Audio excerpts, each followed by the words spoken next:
গল্পটা হলো অদ্ভুত রাতের আগন্তুক। রাতটা ছিল নতুন চাঁদের, চারিদিক ঘন কালো অন্ধকারে ঢাকা, এমনকি গায়ের ছোট্ট মন্দিরের দীপশিখাও যেন আজ নিভে গেছে। জনপদের শেষ প্রান্তে একটি পুরনো ভগ্নপ্রায় বাড়ি দাঁড়িয়েছিল, যার নামকরা ছিল গায়ের লোকমুখে ভূতের বাড়ি। অনেকেই বলতো এই বাড়িতে নাকি কেউ বসবাস করতে পারে না।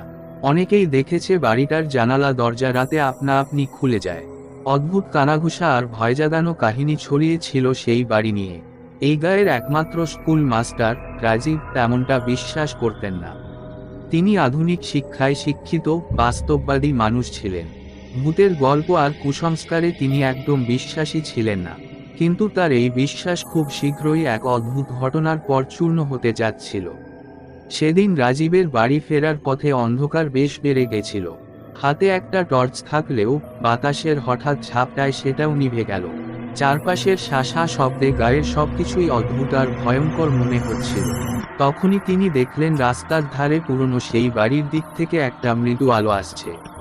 প্রথমে ভেবেছিলেন হয়তো কোনো ভবঘুরে আশ্রয় নিয়েছে সেখানে, কিন্তু এগিয়ে যেতেই অদ্ভুতভাবে তার মন খারাপ হতে লাগলো, গা শিরশির করে উঠল। বাড়ির দরজার সামনে পৌঁছে রাজীব দেখলেন দরজাটা অল্প ফাঁক হয়ে আছে, আর ভিতর থেকে একটা শীতল হাওয়া বেরোচ্ছে। ভিতর থেকে কারো কথা শোনা যাচ্ছিল, এক নারীর করুণ সুরে ফিসফিস করা গলা, যা তাকে আরো কাছে টেনে নিয়ে গেল।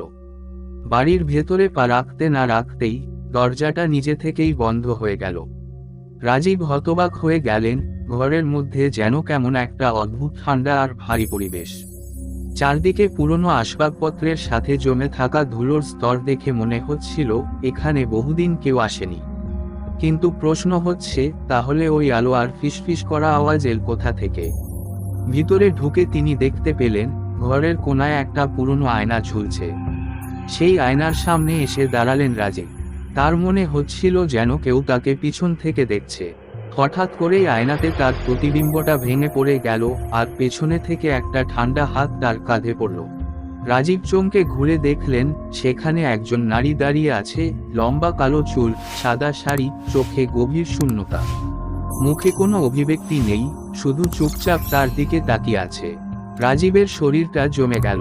তিনি কোনো কথা বলতে পারছিলেন না, আর শরীরটাও যেন স্থির হয়ে গেল। নারীটি এক ধীর, সুতির গলায় বলল, তুমি ফিরে এসেছ। রাজীব অবাক হয়ে বললেন, আমি তো এখানে কখনো আসিনি। নারীটির ঠোঁটে একটুখানি মৃদু হাসি ফুটল, যেন সে কিছু বলতে চাইছে, কিন্তু তার মুখের ভাষা যেন অন্য কিছু বোঝাতে চাইছে। তখনই একটা প্রচণ্ড আওয়াজ হলো, যেন মাটির তলায় কিছু ভেঙে পড়ছে।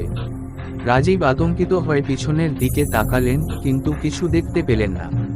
যখন আবার সামনে ফিরে তাকালেন, তখন সেই নারীটি আর সেখানে নেই।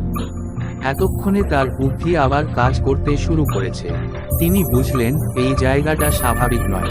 তিনি তাড়াতাড়ি বাড়ি থেকে বেরোনোর চেষ্টা করলেন, কিন্তু দরজা খুলছিল না। চারপাশে হঠাৎ করেই শ্বাসরুদ্ধকর পরিবেশ সৃষ্টি হল। তিনি দৌড়ে জানালার কাছে গেলেন, জানালাও বন্ধ।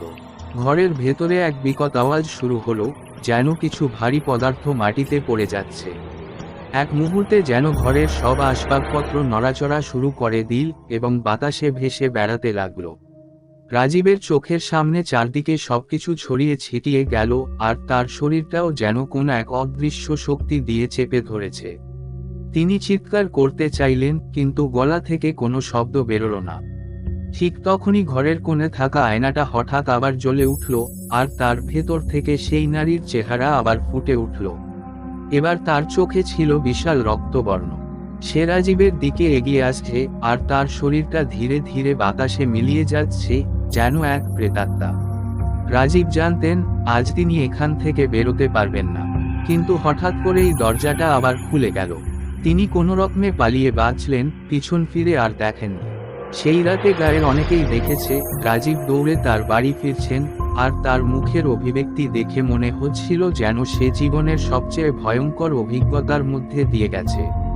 সেই ঘটনার পর রাজীব আর কখনো সেই পথে হাঁটেননি, এবং গায়ের লোকেরা বিশ্বাস করতে শুরু করল যে ভূতের গল্পগুলো একেবারে মিথ্যে নয়। কিন্তু কেউই জানে না সেই পুরনো বাড়িতে আসলে কি আছে, আর সেই নারীর পরিচয় কি। গল্পের পরিণতি এখানেই শেষ হয় না। রাজীব একদিন সাহস করে আবার সেই বাড়ির রহস্য উদ্ঘাটন করতে চান, কিন্তু সে অন্য এক গল্প। এরপরে কি ঘটল জানতে হলে কমেন্ট করুন।